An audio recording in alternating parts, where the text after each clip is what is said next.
pandemik datang, COVID-19 melanda Malaysia dan ketika itu kita tahu bagaimana keadaannya, lockdown, isolasi dan di fasa itulah saya mula terjatuh dalam kancah depresi. Assalamualaikum, saya Khalid Azzahi ataupun orang lain selalu panggil saya Kak.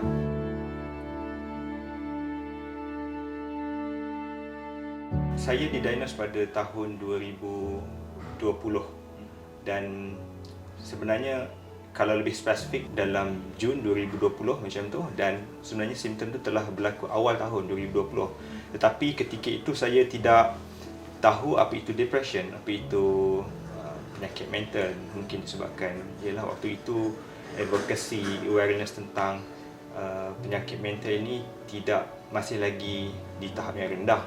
Ada satu keadaan di mana saya tidak boleh lagi mengawal keadaan diri saya dan saya bertekad untuk berjumpa dengan doktor lah di klinik kesihatan. Dan dari situ doktor di klinik kesihatan membuat rujukan kepada klinik pakar psikiatri.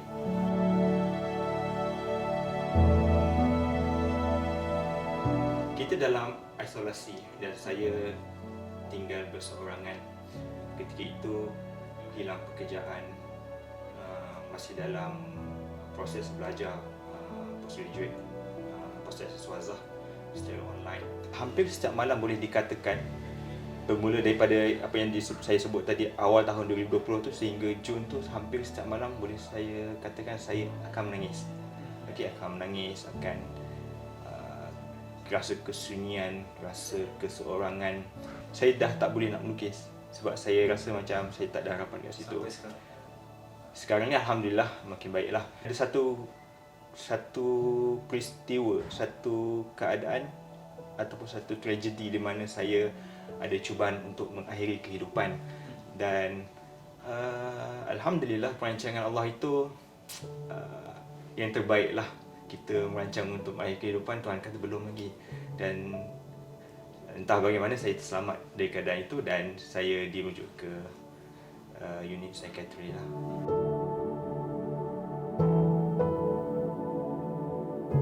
Pada ketika itu tak ada siapa yang tahu masalah saya sebab saya rasa waktu itu tidak ada makna lagi untuk saya bagi tahu keadaan itu kan, dan mungkin disebabkan kita kalau boleh tak nak bagi keluarga kita, terutama ibu bapa kita, risau dengan keadaan kita kan, kita duduk berasingan. Jadi waktu itu memang saya keseorangan lah.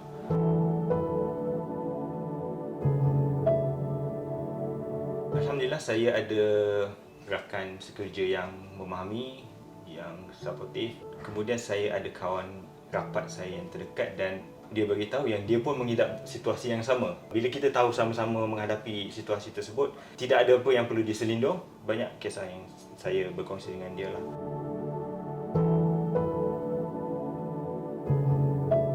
Tak ada siapa yang nak terima ujian dan dugaan, betul?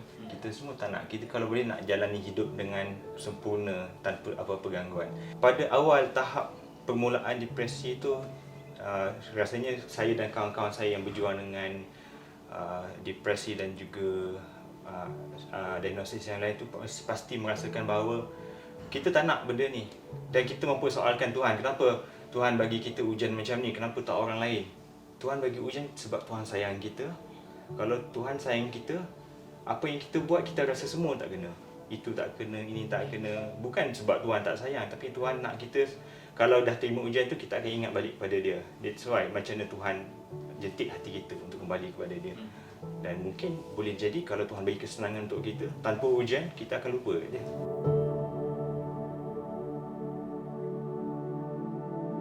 Pada pandangan Carl rasa jangan terlalu meletakkan ekspektasi yang tinggi. Bagus untuk ada satu standard dalam hidup kita, tetapi mestilah bersandarkan kepada realiti. Dan kadang-kadang apa yang kita nak capai itu tak dapat, bukan bererti kita gagal, tapi mungkin ada pilihan lain yang Tuhan telah salurkan untuk kita. Dan jangan berputus harapan sebab rahmat Allah tu melangkaui segala ujian yang Dia bagi kepada kita.